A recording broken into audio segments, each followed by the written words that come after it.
Well, we are back on another episode of Lake Norman Talk virtual series, and I'm here with a client, Nicholas Beamon, who is the co-founder and partner at OneTeam Leadership. Nicholas, thanks for joining me today. Very happy to be here. Very excited. I have to tell you first, the very first time we worked together and we set up at Duke Mansion, and you're like a professional cinematographer's dream because you're a very talented speaker and presenter. So I just got to sit back and watch you do your thing, and it was awesome. So I got to thank you for that, for making my job easier that day.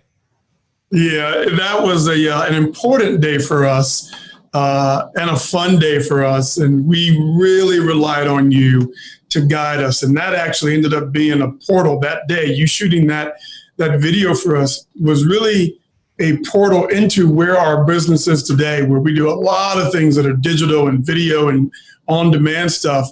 And our work with you allowed us to see the power and the potential of it. So it was a pretty cool day.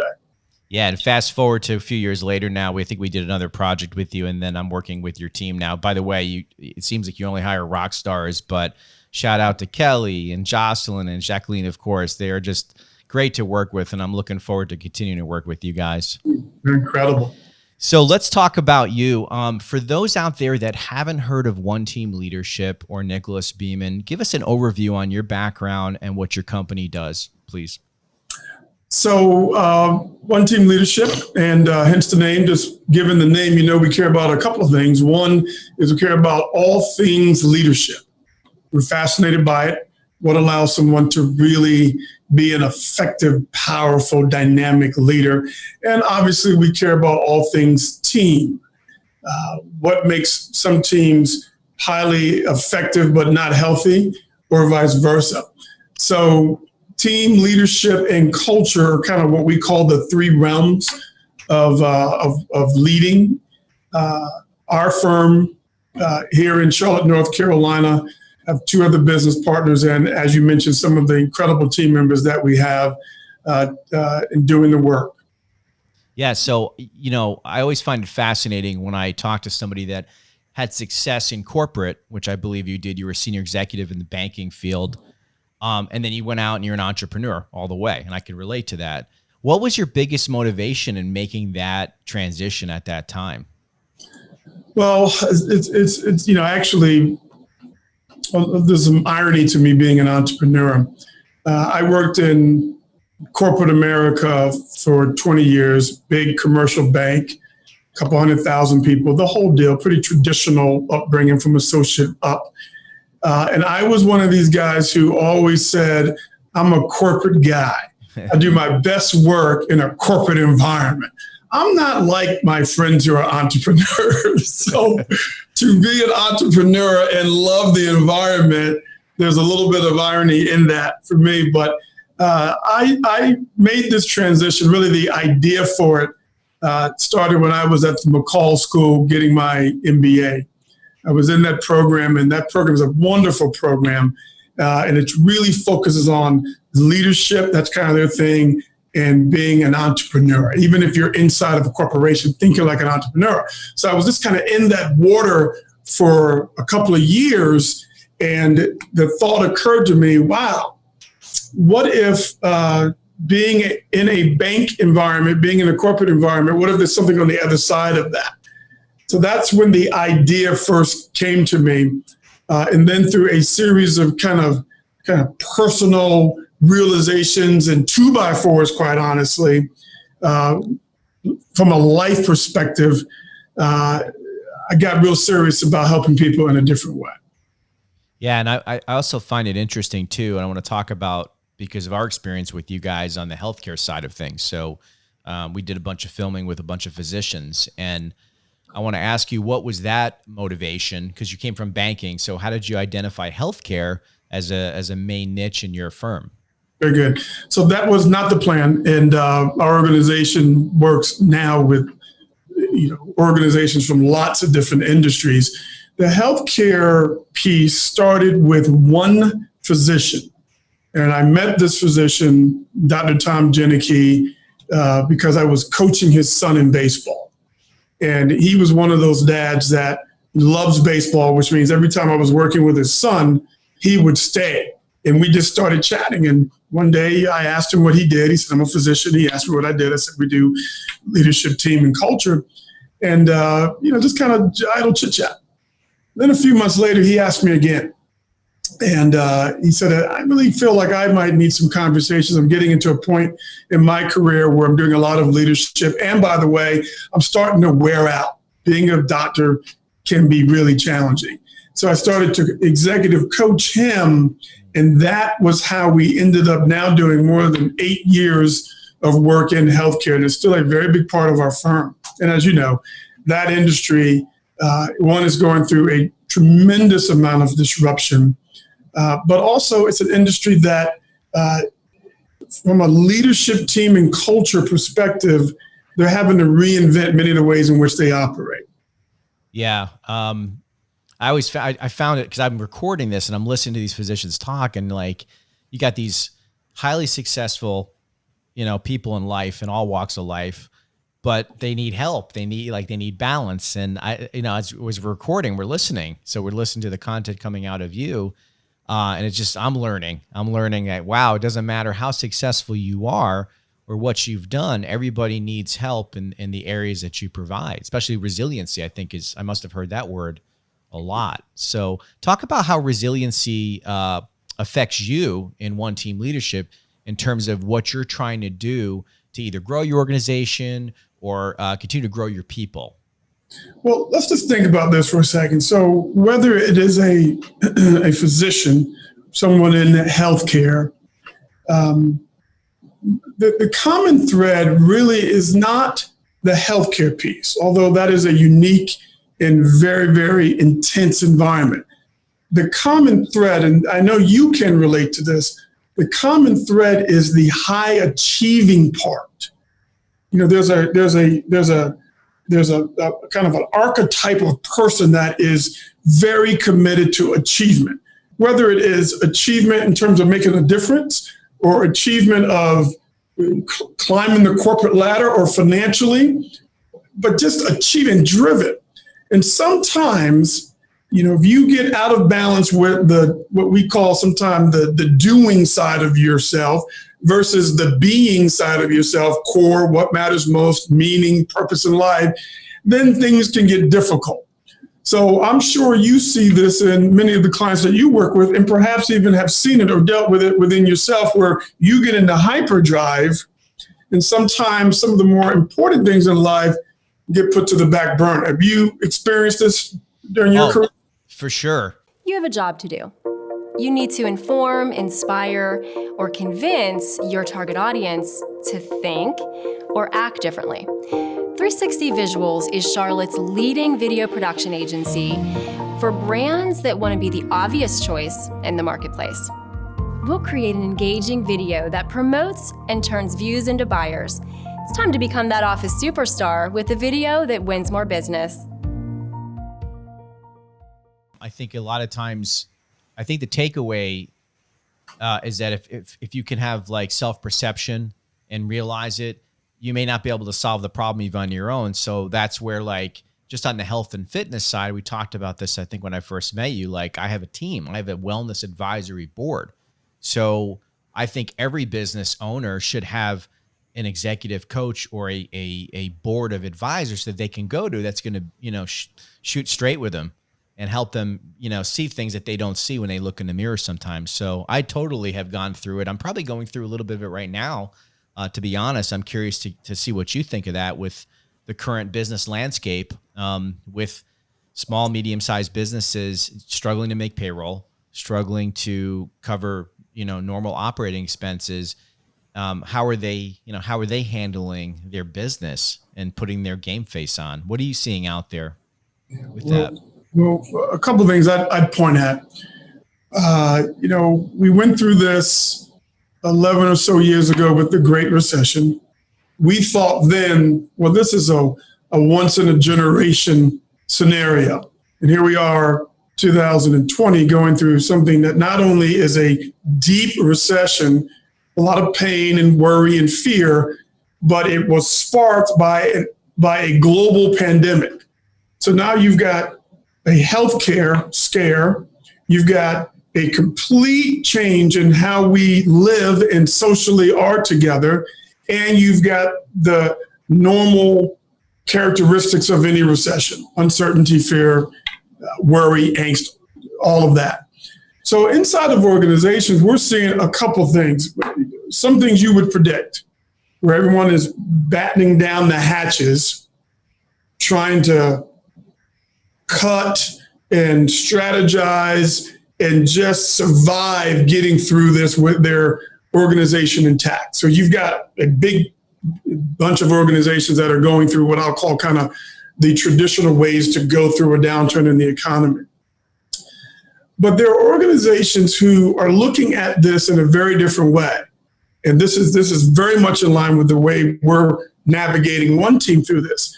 From the very beginning of this pandemic, we sat down with our team and we said, look, the world's going to go through a rough stretch. And our job as an organization over the next several months, as long as this goes on, is to prepare ourselves to be able to help our clients, to be able to help the market in any way they need once people get settled in and realize I still have to live and I still have to run my business.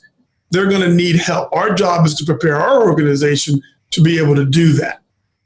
So the way we're talking to organizations is this, what we'll call the old reality versus the current reality we're in. We think the mistake is to try to reroute back to the old reality.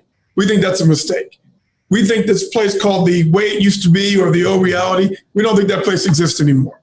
We think the play is, while you've been disrupted from outside of your organization, is to disrupt your organization from the inside. In other words, just simply make it better. And let's go to the next reality and let's be excited about what that could lead to, and as an organization, who we are in the next reality, but not try to U-turn it and get back something that I don't think exists anymore. So we're seeing kind of a split between organizations who are just trying to survive it versus organizations who really are going for it.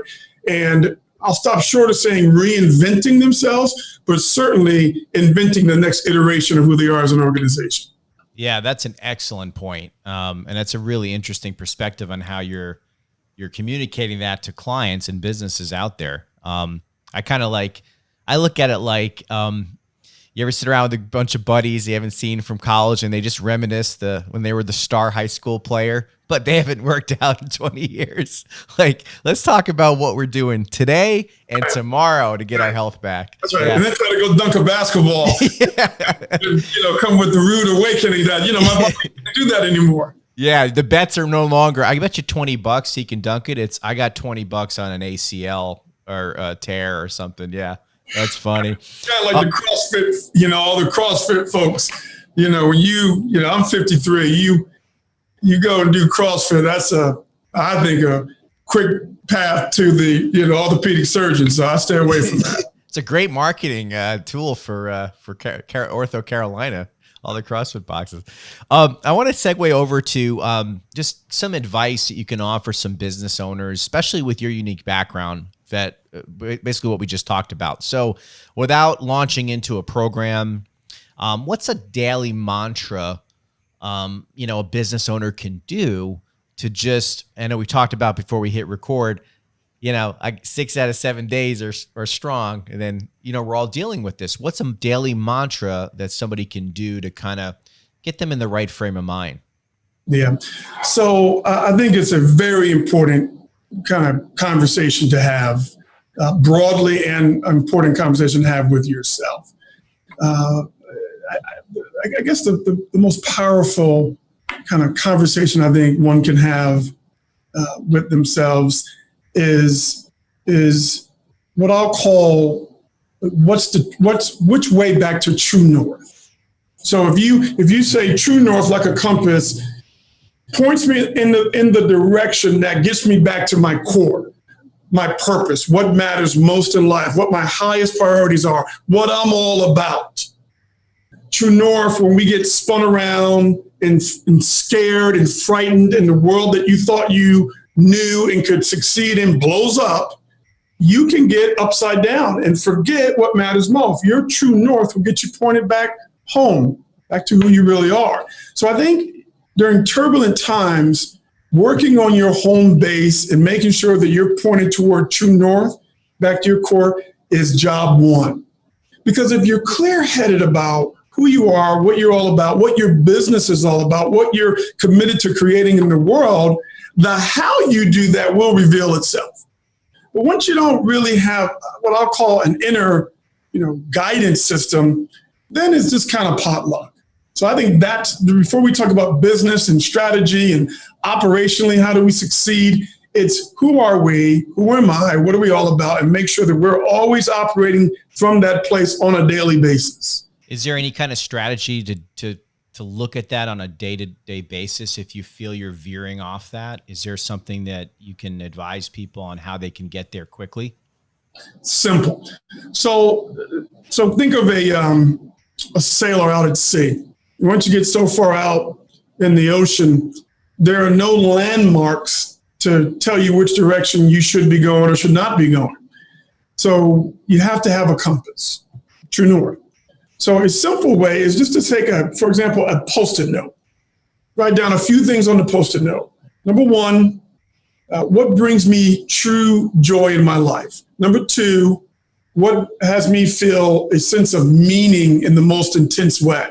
Number three, what are the acts or actions or commitments that I make that are the purest expression of the best version of myself? Just run 1, 2, 3, post it on your dashboard or on a mirror, so you have your we'll call it your true north map in front of you at all times. Real simple to do, but just make sure. Now, the reason why we think it works for people is because think about the age we're in: text, email, 24-hour news. Just inundated with information. So if you can always have out in front of you the 3 things just to guide you through the noise, we think that really helps anchor people down. That's great advice.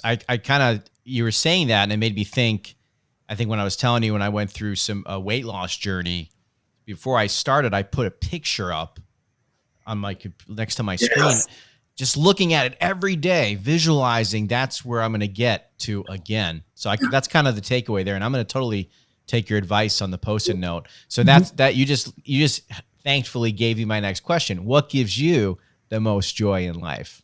That's great. So the basic is I'm a father of 2 and a husband of 1. And my inner circle, my wife, my 2 boys, I think being a parent is the role of a lifetime. Hardest job ever, best job ever, simultaneously, oftentimes. So that's core to me, my family. In addition to that, the work that we do here, our company is not, it's just not a bunch of people trying to figure out how to make a living. This is purpose work.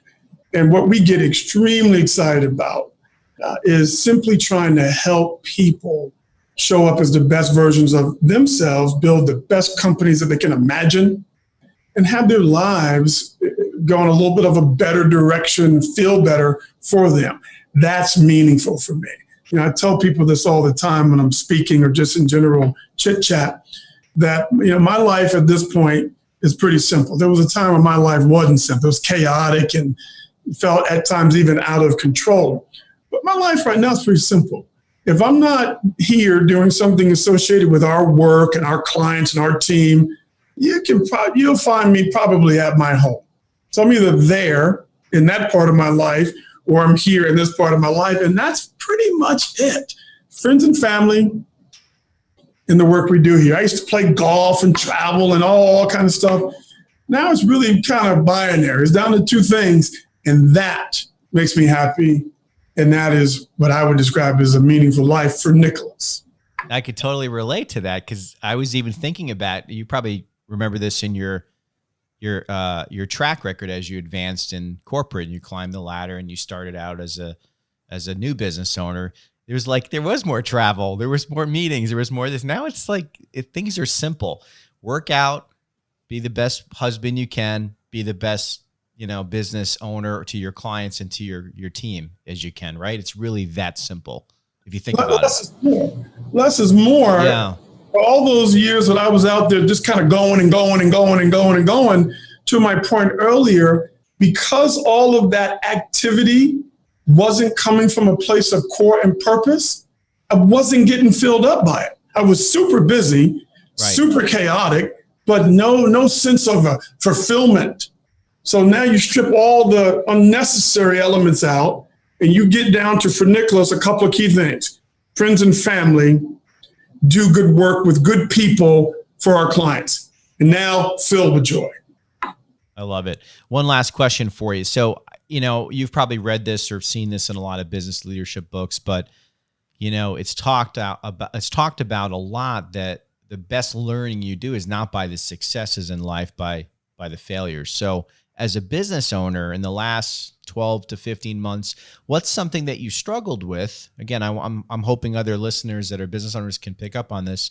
What's something that you struggled with or had to make a course correction that was a learning experience for you in the last 12 to 18 months? And that's a loaded question because 12 to 18 months it's been like this. It's literally been a roller coaster. But just something in general you think that any business owner could take away from.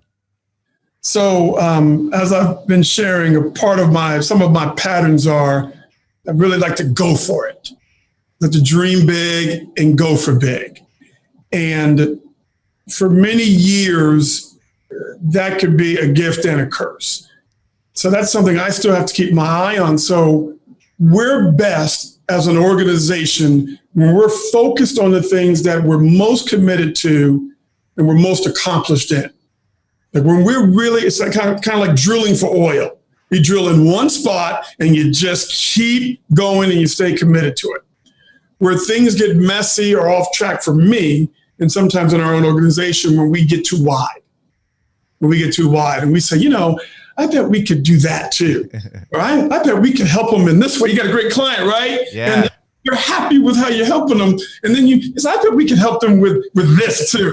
That's when things get messy. So we try to operate with rigor. Yeah. And I'm blessed to be surrounded by people who now will remind me when I'm getting too wide.